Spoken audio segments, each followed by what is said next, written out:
우리 오늘 말씀 보시겠습니다. 오늘의 말씀은 요한복음 2장 1절에서 11절입니다. 오늘의 말씀은 요한복음 2장 1절에서 11절입니다. 제가 가진 신약성경 144페이지에 있습니다. 오늘의 말씀은 요한복음 2장 1절에서 11절입니다. 함께 교독하시고 마지막 절은 합독하도록 하겠습니다. 사흘째 되던 날 갈릴리 가나에 혼례가 있어 예수의 어머니도 거기 계시고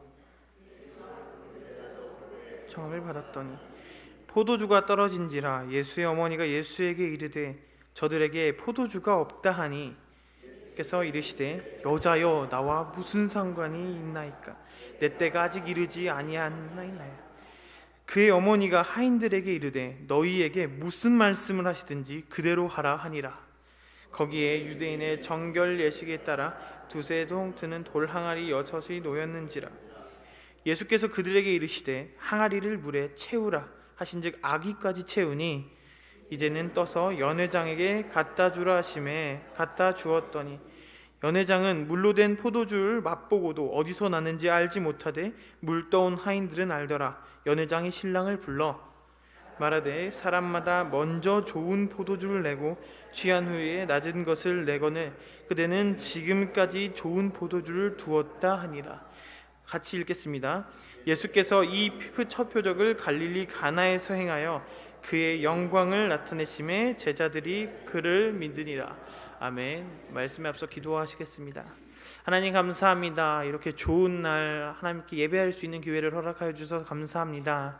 하나님 이제 말씀을 나누고자 합니다. 말씀을 나눌 때에 오직 하나님께서만 함께하여 주시옵소서. 오늘도 함께하실 것을 믿사오며 예수님 이름으로 기도드렸습니다. 아멘. 할렐루야. 오늘도 예배 나오신 여러분들을 진심으로 환영합니다. 자, 우리 좌우 양옆에 계신 성도님들께 즐겁게 인사하실 텐데 참 잘 오셨습니다 라고 인사하시겠습니다. 너무 좋습니다. 참 잘 왔다고 하셔야 됩니다. 자, 한번 또 이렇게 인사하도록 하겠습니다. 순종의 삶을 삽시다. 순종의 삶을 삽시다. 그렇습니다. 너무너무 좋습니다. 오늘의 말씀을 통해서 우리가 정말 순종으로 살아가는 저와 여러분이 되기를 소망합니다. 어떤 선착장에 배가 들어오게 되었습니다. 어디서 여행을 떠났다 돌아온지는 모르겠는데 이 선착장에 그 많은 항구 안에서 한 자리에 배가 오게 되었습니다. 그런데 그 배에서 많은 사람들이 내리고 딱 한 사람이 내리지 않았습니다. 그게 바로 선장의 아들이었습니다. 선장의 아들은 장난기가 굉장히 많은 친구여서 내가 제일 늦게 내려야지 이런 생각을 하고 있었습니다. 그런데 마침 이 장난기 많은 이 선장의 아들에게 어느 날 갑자기 원숭이가 쫓아오기 시작합니다. 그래서 이 원숭이도 이 장난을 얼마나 좋아하는지 이 선장의 아들과 그냥 죽이 잘 맞습니다. 이렇게 놀고 저렇게 놀고 아주 신명나게 이렇게 놀고 있었습니다. 이렇게 해서 먹을 것도 같이 먹고 잘 놀고 있는 순간이었는데 갑자기 이렇게 잘 노는가 싶더니 갑자기 이 원숭이가 이 선장의 아들에게 장난을 치기 시작합니다. 그 장난이 무엇이냐? 이 선장의 아들이 쓰고 있던 좋은 모자를 싹 뺏어가기 시작합니다. 그래가지고 사정없이 달려가기 시작합니다. 장난기 좋아하는 이 선장의 아들은 어떻게 하냐? 저 원숭이 가만두면 안 되겠네. 내가 바싹 쫓아가겠어. 이래서 불이 나게 쫓아가기 시작합니다. 그래서 자기가 가는 곳이 어딘지도 모르고 계속해서 그 원숭이를 쫓아가기 시작했습니다. 그리고 시간이 조금 지나자 이 선장의 아들이 정신을 차리기 시작했습니다. 그 모자를 어떻게 뺏어갈까, 어떻게 내가 다시 되찾을까 하는 줄 알았더니 그것을 계속 쫓아가다가 정신 차려 보니까 어느새 이 선장의 아들은 돛대의 가장 위에 있는 아주 위험한 곳에 있었던 것입니다. 그 원숭이는 달아나서 어디 간지도 모르고 자신만 덩그러니 그 돛대 위에 남겨져 있는 것입니다. 그 남겨진 모습에 그 땅 아래 바다를 보니까 너무나도 아찔하고 무서운 상황인 것입니다. 이렇게 무서운데 내가 여기를 어떻게 올라왔을까? 난 또 그럼 이렇게 올라온 건 괜찮은데 어떻게 내려가야 되나? 이 엄청난 고민을 이 선장의 아들이 하고 있었습니다. 그리고 발을 동동 구르고 있다가 이제 더 이상 못 있겠다 그러면서 울기 시작합니다.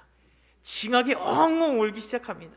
그리고 울고 난 후에 조금 지나다 보니까 이 선장의 아들이 위에 있는 것을 선장이 보게 되었습니다. 저기 또 어떻게 올라갔대? 이렇게 느끼면서 너무나도 걱정이 되는 것입니다. 그러자 선장은 자신의 아들에게 이렇게 말을 합니다. 너 지금 거기서 뛰어내리지 않으면 내가 권총을 향해 거기에 권총을 쏠 거야, 이렇게 말을 했습니다. 너무나도 다급한 나머지 그렇게 말한 것입니다. 그랬더니 이 어찌할 바를 모르던 이 선장의 아들은 결국 아빠가 저렇게 말씀하시는데 난 뛰어내려야겠다 해서 깊은 바다에 뛰어내렸습니다.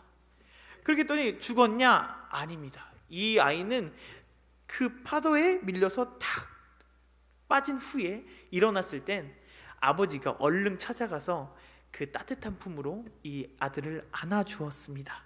그리고 나서 아버지의 따뜻함을 느끼고 나서 이제는 다시 보트에 타서 잘 여행을 떠났다는 것입니다. 만약에 그 아이가 아버지의 말씀에 순종하여서 뛰어내렸을 때, 그 순종을 통해서 뛰어내렸을 때에 다시 자신이 원하던, 자신이 살 수 있는 행복한 상태로 돌아간다는 것입니다. 우리의 삶에서 이 아이는 밧줄을 들고 이렇게 끈질기게 있었는데 아버지의 말씀에 의해서 바다에 빠졌을 때 다시 살아날 수 있었던 것처럼, 우리가 잡고 있는 이 세상의 끈을, 이 세상의 밧줄을 놓아버리고 하나님 아버지의 말씀을 순종할 때에 그때 비로소 우리 안에 참 평안과 기쁨이 있다는 것입니다. 이 아이처럼 순종하는 이 모습처럼 우리 모두가 하나님 앞에 순종을 통해 큰 평강을 누리시길 예수님의 이름으로 부탁드립니다. 오늘의 말씀은 이와 비슷한 요한복음입니다. 요한복음은 특별히 1장 1절에도 나와 있듯이 말씀이 육신이 되어 이 세상 가운데 오신 예수 그리스도를 강조하는 말씀입니다. 특별히 우리 예수님의 생애를 많이 그리고 또한 이 성육신이신 참 인간이고 참 신이신 이 예수님께서 이 땅에 오시고 그 가운데 나타내시는 복음을 잘 설명해 주고 있습니다. 그렇기 때문에 사복음서 중에서 이 요한복음이 바로 예수님의 공생의 사역을 가장 잘 나타내주는 구절인 것입니다. 또한 요한복음 당시에 이 요한복음을 읽는 사람들은 디아스포라로서 흩어진 유대인들 그리고 이방인들을 위한 복음서였습니다. 예수님의 말씀을 따라, 예수님께서 성전을 반드시 무너뜨리겠다고 말씀하시고 다시 건설한다는 이 말씀을 따라 이스라엘에서는 성전이 무너졌습니다. 그 유대인들이 많이 생각하던 그 참 하나님이 계시다는 그 성전이 무너짐에 따라서, 그리고 그들이 생각했을 때 이 교회는 바로 하나님이시다 라는 그들의 생각을, 큰 틀을 깨부셔버린 것입니다. 그렇기 때문에 이 성전이 무너진 사실을 안 요한은 유대인에게 바로 예수님을 전할, 예수님이 바로 하나님의 성전이시고 참 그리스도라는 것을 나타낼 기회가 생긴 것입니다. 그래서 유대인을 위한, 그리고 또한 이방인을 전할 수 있는 복음의 시작이 바로 요한복음입니다. 그렇기 때문에 이 이방인들을 위한 설교이기 때문에 오늘을 사는 우리에게도 이 복음은 생생하게 드러난다는 것입니다. 이러한 틀을 가지고 요한복음을 바라보는 저와 여러분이 되길 소망합니다. 그리고 그 본문에서, 그러한 상황으로 바라보는 그 요한복음에서 첫 번째 예수님의 사역이신 가나 혼인잔치가 등장하기 시작합니다. 여러분은 분명 가나 혼인잔치를 굉장히 많이 들었을 것입니다. 저 또한 주일학교 때부터 지금까지 귀에 딱지가 뜰 만큼 엄청나게 많이 들은 사건이 바로 가나 혼인잔치입니다. 그러나 그 와중에서도 우리가 오늘 이 가나 혼인잔치를 통해 하나님이 우리에게 말씀하시고자 하는 그 숨겨진 뜻을 찾아나가는 우리 모두가 되기를 소망합니다. 다음과 같습니다. 가나 혼인잔치는 이 이야기와 같습니다. 예수님께서 요한복음 1장 48절의 이후에 사흘째 되시던 날 갈릴리 가나에 혼인잔치가 있습니다. 그래서 어머니와 함께 혼인잔치를 가게 됩니다. 그리고 잔치가 벌어지기 시작하고 이제 다과도 하시고 여러 가지 행사를 하셨을 것입니다. 그런데 그 행사에 가장 중요한 이 포도주가 떨어지게 된 것입니다. 그 사실을 안 마리아는 예수님께 부탁을 하기 시작합니다. 예수님께서 하실 줄 믿으니까 이렇게 좀 고쳐주시고 포도주 좀 만들어 주십시오, 이렇게 얘기를 합니다. 그러자 예수님께서는 단박에 거절을 하십니다. 포도주 떨어진 일이랑 자기와는 아무 상관도 없다고 얘기하십니다. 그렇게 말씀하시면서 예수님은 마리아의 요구를, 부탁을 거절하셨습니다. 그 후에 조금 시간이 흐른 후에 다시 마리아가 얘기합니다. 하인들을 불러서 저분이 하시는 말씀을 순종하라고 얘기를 해줍니다. 그리고는 상관이 없다고 말씀하신 예수님이 갑자기 그 하인들을 불러서 돌 항아리에 물을 아귀까지 채우라고 하십니다. 그래서 꼭꼭 다 채운 후에 그 물 그대로 연회장에 갖다 주라고 하십니다. 그리고 손님들은 그 물인 항아리 채워진 물을 마시고 감탄합니다. 감탄하고 나서 신랑에게 칭찬하고, 이것이 정말 예수님이 첫 기적이구나 라는 사실을 알게 된 후에 바로 오늘의 본문 말씀이 끝나게 되는 것입니다. 우리는 이 말씀을 통해 예수님이 숨겨놓은 의미를 찾아야 합니다. 사실 3절을 보면 포도주가 모자란지라 예수의 어머니가 예수에게 이르되 저희에게 포도주가 없다 하니, 당시 이 포도주는 사실 팔레스타인에 있어서 일반적인 음료였습니다. 포도주라고 해서 술이 아니라 그냥 음료였고, 다른 나라에서는 술로서 유흥과 오락을 즐기는 것이었지만 이들에게는 일반적인 음료수였습니다. 그리고 팔레스타인 지방은 사막 지방과 같아서 물이 매우 귀합니다. 물이 매우 귀하기 때문에 과즙으로 된 이 포도주가, 음료가 필요한 것입니다. 또한 예수님의 어머니가 예수님께 포도주가 없다고 얘기한 것은 예수님께서는 능히 포도주로 만드실 수 있는 기적이 있다고 생각하여서 겸손히 부탁한 것이었습니다. 예수님께서는 그 전에 분명 이것은 예수님의 사역 가운데 첫 사역임에도 불구하고 이 마리아는 예수님께 이렇게 포도주로 만들어달라는 기적을 원하는 부탁을 했습니다. 그렇게 왜 했느냐?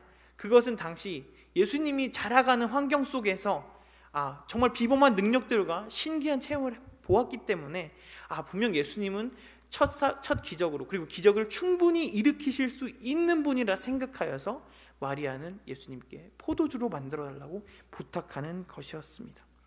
그 후에 4절에서 나와 있습니다. 예수께서 가라사대 여자여 나와 무슨 상관이 있나이까 내 때가 아직 이르지 못하였나이다 라는 것은 우리나라 문화로 보면 정말 이해할 수 있는 부분이 아닙니다. 이거 절대 이해할 수가 없습니다. 갑자기 어느 날 어머니와 같이 잔치를 갔는데 갑자기 한국 사람이 옆에 있는 어머니에게 여자여, 이러기는 정말 이해가 안 되는 것입니다. 정말 무례하고 한국의 문화로서는 이해할 수가 없는 부분입니다. 그러나 이렇게 예수님이 이 마리아를 향해서 어머니임에도 불구하고 여자여 라고 한 사실은 바로 하나님의 능력에 주목하는 것입니다. 하나님의 능력의 역사에 있어서는 하나님의 뜻만이 주장되고 혈통인 어머니의 권세는 절대 간섭할 수 없다는 것을 말해주고 있는 것입니다. 그 점에 있어서 예수님의 어머니 또한 하나의 여자, 그저 여자의 신분을 가지고 있을 뿐입니다. 또한 두 번째로 나와 무슨 상관이 있나이까. 사실 이것도 한국 문화로 보면 정말 무례한 대답일 수 있습니까? 이게 내가 뭔 상관입니까? 나는 안 해도 됩니다. 뭐 상관이 있습니까? 엄마한테 이렇게 말하는 사람은 별로 없을 것입니다.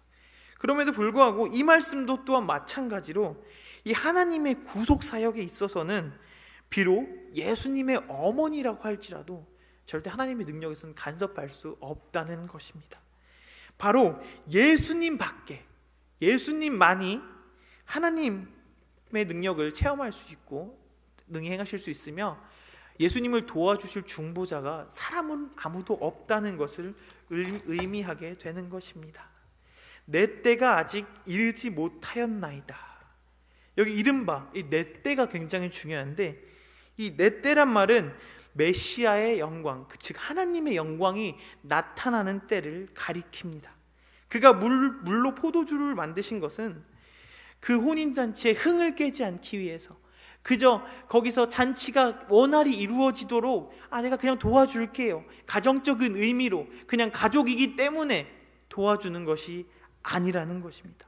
자기가 그냥 자선사업을 목적으로 한 것이 아닙니다. 바로 이 내 때가 이르지 아니하고 다시 때가 됐을 때 하려는 이유는 바로 제자들로 하여금 예수님을, 하나님이 주신 그 메시아라는 사실을 반드시 믿게 하기 위해서였습니다. 그렇기 때문에 아직 때가 이르지 못하였나이다 라고 한 말씀에 대해서 그는 포도주를 나중에 만드심으로 하나님의 때, 하나님의 영광은 우리 인간이 알 수 없다는 것을 알려주고 있습니다. 그러므로 이러한 예수님이 정해놓으신 때, 우리가 아무리 어떠한 생각으로도 예수님의 때는 알 수 없다는 것입니다. 또한 그런 일을 행하신 예수님은 하나님께 절대적으로 순종하신 분임을 우리가 알 수 있습니다. 그 후에 이렇게 내 때가 이르지 아니하였다 하고 어머니를 여자여 외치며 나와 상관이 없다고 하신, 이렇게 매몰차게 거절하신 예수님께서 시간이 지나자 5절에서 말씀하십니다. 그 어머니가 하인들에게 이르되 너희에게 무슨 말씀을 하시든지 그대로 하라 하니라. 이 장면을 보면 예수님께서 단박에 거절하고 끝내신 것이 아니라 이제 앞으로 다시 이루실 것을 마리아는 알았다는 것입니다.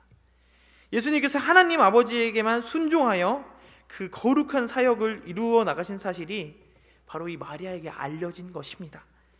그리고 예수님의 사역은 쭉 돌아봤을 때 하나님께 대한 순종으로 이어졌다는 것입니다. 그러므로 거기에 참가하는 모든 사람들, 그리고 이 하인은 하나님 아버지께 그리고 온전히 순종으로 움직여야 했습니다. 마리아는 하인들더러 무슨 말씀을 하시든지 순종하라고 부탁하고 있습니다. 순종은 무슨 일에서든지 하나님으로 하여금 일하시게 하는 비결이기 때문입니다. 또 마찬가지로 다음 절을 보면 6절에 이 기적에 사용된 이 전해지는, 이 기적으로 쓰임을 받은 항아리에 대해서 우리는 주목할 필요가 있습니다. 여기에 엄청난 신학적 메시지가 담겨져 있는 것입니다. 거기에는 사실 유대인의 예의 범절에 따라 두세 통 드는 돌 항아리 6이 놓여 있는지라 라고 나와 있습니다. 유대인의 각 가정마다는 이 두세 통의 돌 항아리가 꼭 존재하여 있습니다. 그리고 이 돌 항아리는 굉장히 큰 항아리입니다.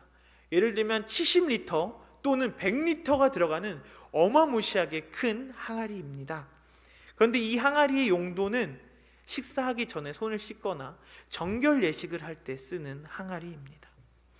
그리고 이 항아리로서 깨끗함을 입고 나서 다른 일을 하는 것입니다. 그런데 그런 항아리에, 이 정결 예식에 써야 하는 이 항아리에 예수님께서는 물을 가득 채우라고 명령하십니다. 그리고 그것에 순종하여 하인들은 그 돌 항아리에, 그 6이나 되는 그 큰 돌 항아리에 물을 채우기 시작합니다. 그리고 그 항아리를 예수님이 명령하신 대로 바로 연회장에 투입합니다. 그리고 사람들에게 물을 먹입니다. 그 순간, 하인들이 모두 순종한 그 순간에 그 물은 포도주로 변했습니다. 예식의 순간순간마다 그 많은 사람들이 연회장에 와서 이 포도주를 맛볼 때마다 감탄을 하였습니다.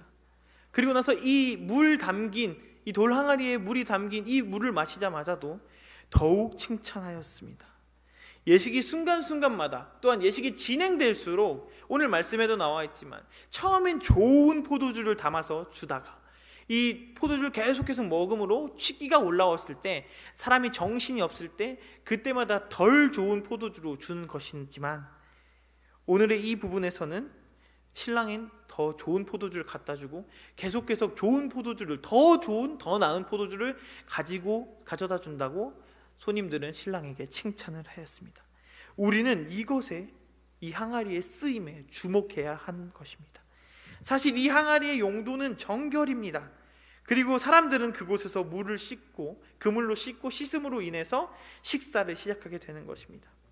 그런 항아리에 예수님이 물을 채워서 포도주로 변하시게 하신 까닭은 우리의 인간의 어떠한 행동, 어떠한 능력, 어떠한 권세, 어떠한 명예로도 우리의 죄를 깨끗이 정결하게 씻길 수 없다는 것을 의미하는 것입니다. 그리고 예수님이 명령하신 그 물이 포도주로 되는 것은, 그 포도주로 변했을 때에, 그 물로 있을 때에는 아무도, 인간이 노력을 해서 구원을 받을 수 없다는 것을 얘기하지만, 그 물이 항아리에 담기고 그 물이 포도주로 변했을 때에는 바로 오직 예수 그리스도의 피만이 우리를 구원할 수 있고 우리의 죄를 정결하게 씻길 수 있다는 것을 표현해주고 있습니다. 오직 예수님의 보혈로만 구원받을 수 있고 죄 씻음을 받을 수 있다는 것입니다. 오늘의 말씀에서 이 물이 포도주로 변하는 사실은 예수님과 마리아 그리고 그 하인들밖에 몰랐을 것입니다. 만약 예수님의 이 명령에 순종하지 않았다면, 이 하인들이 예수님의 명령에 순종하지 않았다면 기적은 일어나지도 않았을 것이며 하인들은 정말 예수님께서 구주라는 것을 몰랐을 것입니다.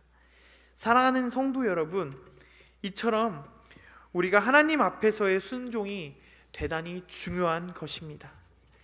우리의 행위대로, 우리의 능력과 우리의 희망과 우리의 권세와 우리의 어떠한 명예로 우리는 죄를 씻을 수 없고, 죄뿐만이 아니라 우리는 어떠한 행위로 구원받을 수 없습니다.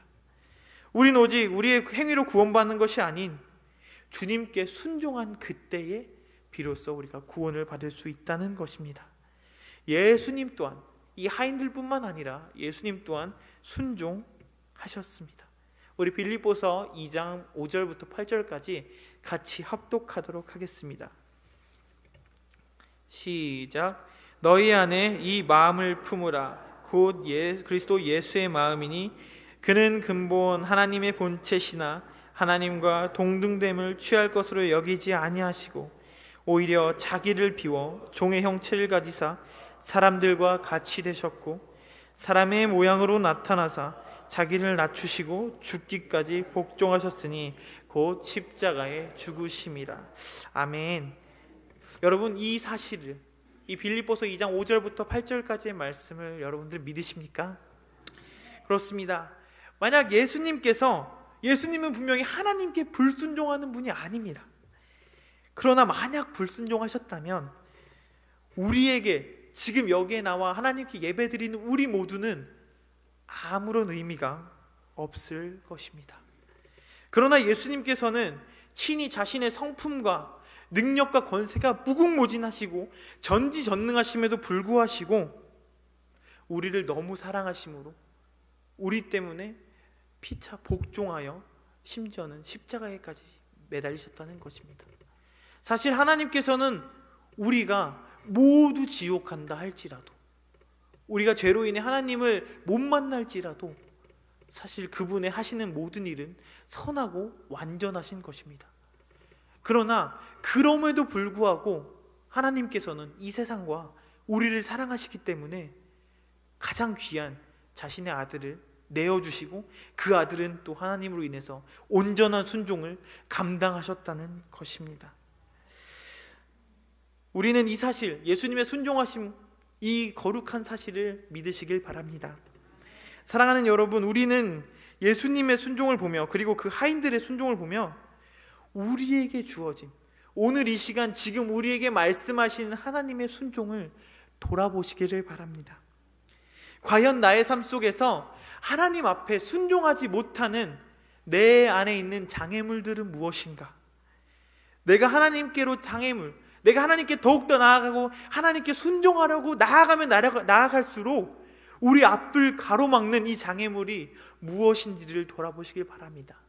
또한 그 장애물을 돌아보았을 때 그 장애물이 발견된다면 그것을 무찌를 수 있는 힘을 기르시길 바랍니다.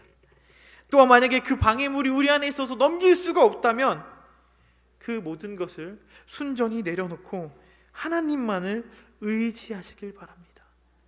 우리에게 하나님을 의지하는 마음이 있을 때 하나님께 깊이 순종하고 싶은 마음이 생기는 것입니다. 사랑하는 여러분, 우리는 하나님께 순종하고 언제나 날마다 그의 발 아래 엎드려 하나님을 의지하는 우리 모두가 되기를 희망합니다. 말씀을 정리하도록 하겠습니다. 우리는 예수님의 가나 혼인잔치를 보았습니다. 그 기적은 단순히 예수님의 기적을 표현한 것도 있지만 뿐만 아니라 예수님의 첫 사역임에도 불구하고 예수님은 예수님의 피로 그분께서 친히 십자가에 돌아가신다는 사실을 우리에게 첫 사역부터 말씀해 주신 것입니다. 사랑하는 여러분, 우리 안에 정말 하나님을 향한 간절한 순종함이 있습니까? 우리 안에 정말 하나님을 따라가고자 했던, 우리가 정말 그 첫사랑으로 하나님을 닮아가고자 노력하고 기도했던 그 마음들이 우리 안에 여전히 녹아 있습니까? 우리가 정말 그렇지 못하다면 하나님 앞에 다시 무릎 꿇고 온전히 하나님만 바라보며 순종하는 저와 여러분이 되시길 바랍니다.